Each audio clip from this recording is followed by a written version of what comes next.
والصلاة والسلام على من لا نبي بعده. സഹീഹ് തർഗീബ് വ തർഹീബ് എന്ന കിതാബുൽ ഇഖ്ലാസ് ആണ് നമ്മൾ വായിച്ചുകൊണ്ടിരിക്കുന്നത്. കിതാബുൽ ഇഖ്ലാസിൽ തന്നെ ഒരു ചെറിയ ഫസ്ലായിട്ട് ഇമാം അൽ മുൻദിരി റഹിമഹുല്ലാ നിയ്യത്തുകളുമായി ബന്ധപ്പെട്ട ഹദീസുകൾ കൊടുക്കുന്നുണ്ട്. നിയ്യത്ത് എന്ന് പറഞ്ഞു കഴിഞ്ഞാൽ ഒരു കർമ്മത്തിലേക്ക് പൂർണ്ണമായി ഒരാളുടെ ഖൽബ് അതിനു വേണ്ടിയിട്ട് ഒരുങ്ങുക എന്നെല്ലാമാണ് നിയ്യത്തിന്റെ ഉദ്ദേശം. അഥവാ ദൃഢമായിക്കൊണ്ട് ഒരു കർമ്മത്തിലേക്ക് വേണ്ടി ഒരുങ്ങുക എന്ന്. നിയ്യത്തിന് വളരെയധികം പ്രാധാന്യമുണ്ട്. കാരണം അല്ലാഹു സുബ്ഹാനഹു വ തആല കർമ്മങ്ങളെ പരിഗണിക്കുന്നത് അത് നിയ്യത്തിന്റെ അടിസ്ഥാനത്തിലാണ്. അപ്പൊ നിയ്യത്തുകളുമായി ബന്ധപ്പെട്ട ചില ഹദീസുകൾ അതിന് കീഴിലായിക്കൊണ്ട് കിതാബുൽ ഇഖ്ലാസിന്റെ കീഴിലായിക്കൊണ്ട് ഒരു ഫസ്ലായിട്ട് കൊടുക്കുന്നുണ്ട്. عن عمر بن الخطاب رضي الله عنه قال سمعت رسول الله صلى الله عليه وسلم يقول إنما الأعمال بالنية وإنما لكل امرئ ما نوى فمن كانت هجرته إلى الله ورسوله فهجرته إلى الله ورسوله ومن كانت هجرته إلى دنيا يصيبها أو امرأة ينكحها فهجرته إلى ما هاجر إليه.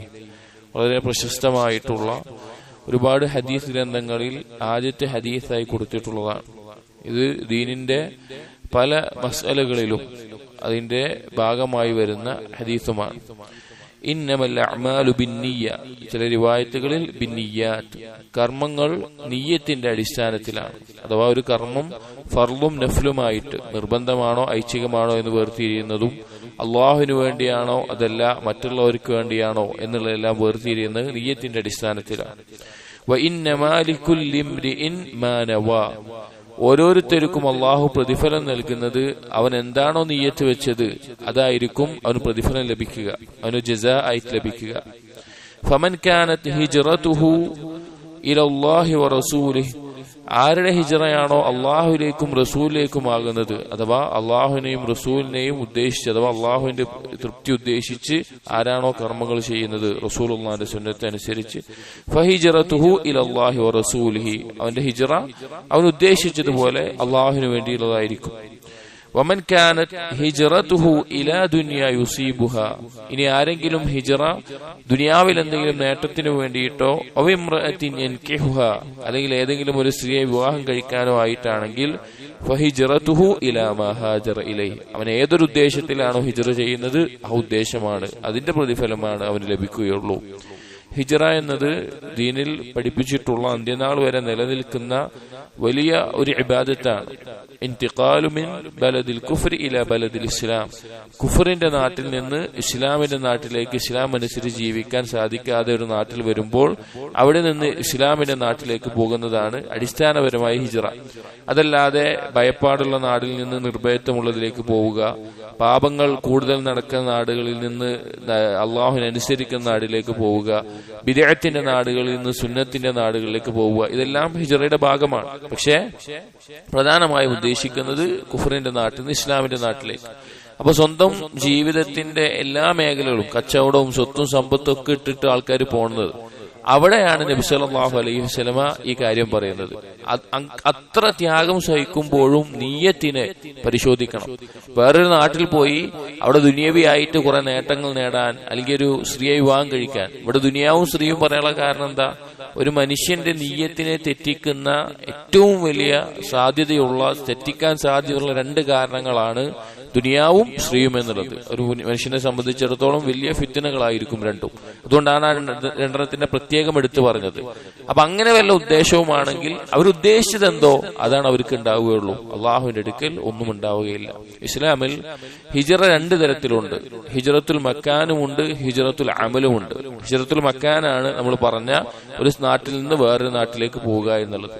ഹിജ്റത്തുൽ അമൽ എന്ന് പറഞ്ഞു കഴിഞ്ഞാൽ മഅസിയത്തുകളെ ഒഴിവാക്കിക്കൊണ്ട് അള്ളാഹുവിനുള്ള പാപങ്ങളെ ഒഴിവാക്കി അള്ളാഹുവിനുള്ള അനുസരണത്തിലേക്ക് മടങ്ങുക എന്നതിനാണ് ഹിജ്റത്തുൽ അമൽ എന്ന് പറയുന്നത്. അഥവാ ചില പാപങ്ങളിൽ നമ്മൾ സംഭവിച്ചു പോകുന്നുണ്ടെങ്കിൽ, അതിൽ വീണു പോകുന്നുണ്ടെങ്കിൽ അതിനെ മാറ്റി അള്ളാഹുവിനെ അനുസരിക്കുന്നതിലേക്ക് മാറുക എന്നുള്ളത് ഹിജ്റത്തുൽ അമലാണ്. ഈ രണ്ടും നമ്മുടെ ജീവിതത്തിൽ ആവശ്യമായ സന്ദർഭങ്ങളിൽ നിർവഹിക്കേണ്ടതാണ്. ഹിജ്റത്തുൽ അമലാണ് പ്രത്യേകിച്ചും കൂടുതലായും നമ്മുടെ ജീവിതത്തിൽ വേണ്ടി വരിക.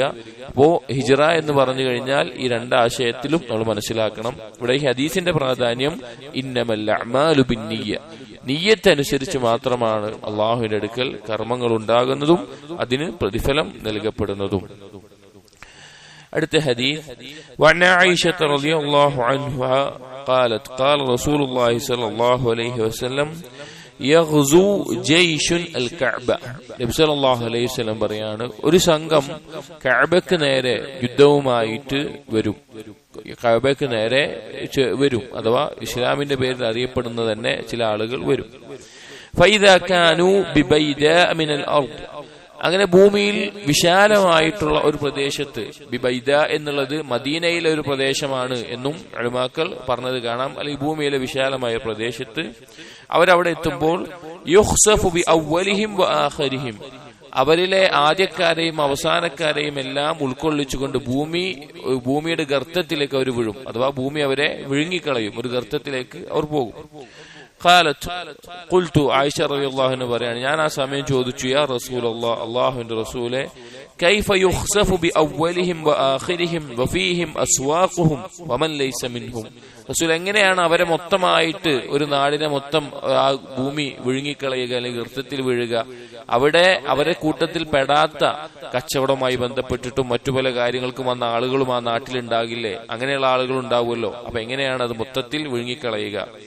അപ്പൊ നബി സല്ലല്ലാഹു അലൈഹി വസല്ലം പറഞ്ഞു, യുഖ്സഫു ബി അവ്വലിഹിം വ ആഖിരിഹിം ثم يبعثون على نياتهم, അതിലെ ആദ്യക്കാരെയും അവസാനക്കാരെയും എല്ലാവരെയും ഒരുമിച്ച് വിഴുങ്ങും. പിന്നെ ഉണ്ടാകുന്നത് നിയ്യത്തുകളുടെ അടിസ്ഥാനത്തിലാണ് അവർ ഉയർത്തെഴുന്നേൽപ്പിക്കുക. അഥവാ ഒരു സമൂഹത്തിലേക്ക് ഒരു ശിക്ഷ വന്നിറങ്ങുകയാണ്. ആ ശിക്ഷ മൊത്തമായിട്ട് ഇറങ്ങുക. അതുകൊണ്ടാണ് മഅസിയത്തിന്റെ ആളുകളുടെ നാട്ടിലോ ബിദ്അത്തിന്റെ ആളുകളുടെ നാട്ടിലോ അവരുടെ ഇടയിലായിക്കൊണ്ട് ഒരാൾ നിൽക്കാൻ, അതിൽ നിന്ന് മാറി നിൽക്കണം എന്ന് പറയും. കാരണം ശിക്ഷ ഇറങ്ങുമ്പോൾ അതിന് മൊത്തമായി വരും. അപ്പോ ആ ശിക്ഷ ഇറങ്ങി മൊത്തമായി നശിക്കില്ലേ എന്ന ചോദ്യത്തിന് നബി സല്ലല്ലാഹു അലൈഹി വസല്ലം മറുപടി പറഞ്ഞത് എന്താ? അവരെല്ലാവരും അതുപോലെ ഉണ്ടാകും, പക്ഷേ ثم يبعثون على نياتهم, ആ കൂട്ടത്തിൽ എന്ത് നിയ്യത്തിലാണ് അവരുണ്ടായിരുന്നത്, ആ ശിക്ഷ അകപ്പെടാൻ എന്ത് കാരണമാണെങ്കിലും അവരുടെ നിയ്യത്ത് എന്തായിരുന്നോ അതിന്റെ അടിസ്ഥാനത്തിലാണ് ഉയർത്തെഴുന്നേൽപ്പിക്കുക. അഥവാ ഈ കഅബയ്ക്കെതിരെ തിരിയുന്ന അല്ലെങ്കിൽ ഇതുപോലെ എന്തെങ്കിലും ഒരു തിന്മയിലേക്ക് ഇറങ്ങുന്ന ആളുകൾ ആ നിയ്യത്തിലാണെങ്കിൽ അതിന്റെ അടിസ്ഥാനത്തിലാണ് പുനരുദ്ധാനം, ഉയർത്തെഴുന്നേൽപ്പ് ഉണ്ടാവുക. അല്ലാതെ അകപ്പെട്ടവനാണെങ്കിൽ അവരുടെ നിയ്യത്തുകളുടെ അടിസ്ഥാനത്തിലാണ് ഉയർത്തെഴുന്നേൽപ്പ് ഉണ്ടാവുക എന്ന് നബി സല്ലല്ലാഹു അലൈഹി വസല്ലം പറഞ്ഞു. അപ്പൊ നിയ്യത്തുകൾ നമ്മൾ ശരിക്കും പരിശോധിക്കണം. നമ്മുടെ ഏതൊരു കർമ്മത്തിലും നമ്മുടെ ബാഹ്യമായിട്ടുള്ള കർമ്മത്തിന്റെ അടിസ്ഥാനത്തിൽ മാത്രമല്ല, നമ്മുടെ നിയ്യത്തിന്റെ അടിസ്ഥാനത്തിലാണ് അല്ലാഹു സുബ്ഹാനഹു വ തആല അടുക്കൽ ഉയർത്തെഴുന്നേൽപ്പിക്കുക. അടുത്ത ഹദീസ് വഅൻ അനസ് ഇബ്നു മാലിക് റളിയല്ലാഹു അൻഹു ഖാല رجعنا من غزوة تبوك مع النبي صلى الله عليه وسلم فقال, നബി സല്ലല്ലാഹു അലൈഹി വസല്ലം തബൂക്ക് യുദ്ധത്തിന് ശേഷം മടങ്ങി വരികയാണ്.